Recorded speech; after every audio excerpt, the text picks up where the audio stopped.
Sa panibagong araw sa bahay ni Kuya, isang malaking sorpresa ang agad nilang nakita. 100K? Oh. I was thinking maybe we're gonna win 100K on something po. I was thinking maybe it's a twist, like 100K meant something else. Are we allowed to see this? I was a 17-year-old. Parang student lang ako, Kuya. Tapos, I have never really provided for my family or even for myself.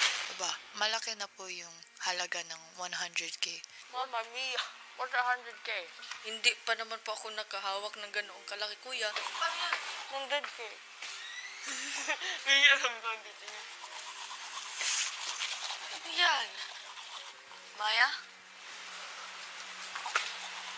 Posible po namin paglabanan yung ganong halaga ng pera sa kung ano man pong task. Housemates, Kuya. nasa inyong harapan ang kumakatawan sa 100,000 piso na mapapanalunan ng isa sa inyo ngayong linggo. Makakamit lamang ito kung siya ang mananalo sa 3 big love task na inyong paglalabanan. Alam naman din namin, Kuya, na maglalabanan kami for the 100K. It did give me a drive, motivation na rin, and inspiration to try my best. Big love. Love? Love? Love.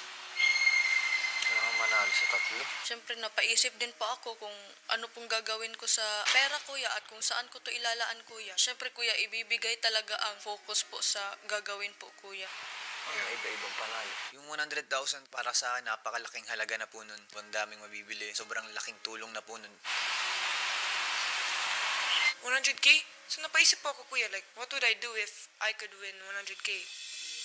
At habang kumakain ng agahan, napag-usapan nilang muli ang halagang nakita. Mananalo ako ng 100K. Ang gagawin ko doon, ibibili ko yun ng J4 triple black. How much is that? 80. Oh, 100K right away.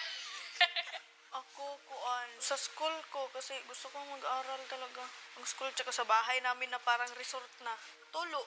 Para din sa totoo kong mama, biological. So, 50-50 ganun. Parang 50-50 ganun. School. 100% school.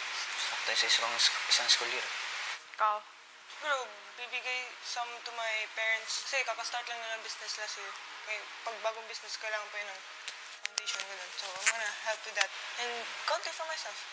Bakit konti sa'yo? Bakit sa akin? Ito rin 90% sa akin. Sa akin. I already give 10K to my mom.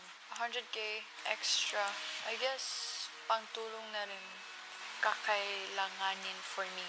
Yun na lang ginagawa ng mom ko. She's still working so that I can finish school. Pero if I'm able to help myself din naman, nang wala nang talagang iniisip yung mom ko about me.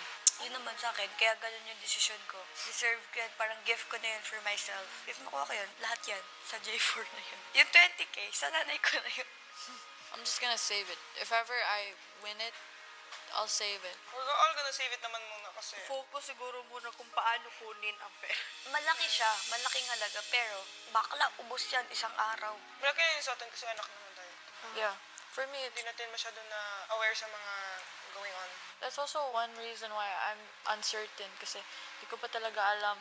My mom doesn't let me know what's going on with her financial problems or whatever. Tapos I'll figure it out when I go out. Sarili ko kasi nang iniisip ko eh.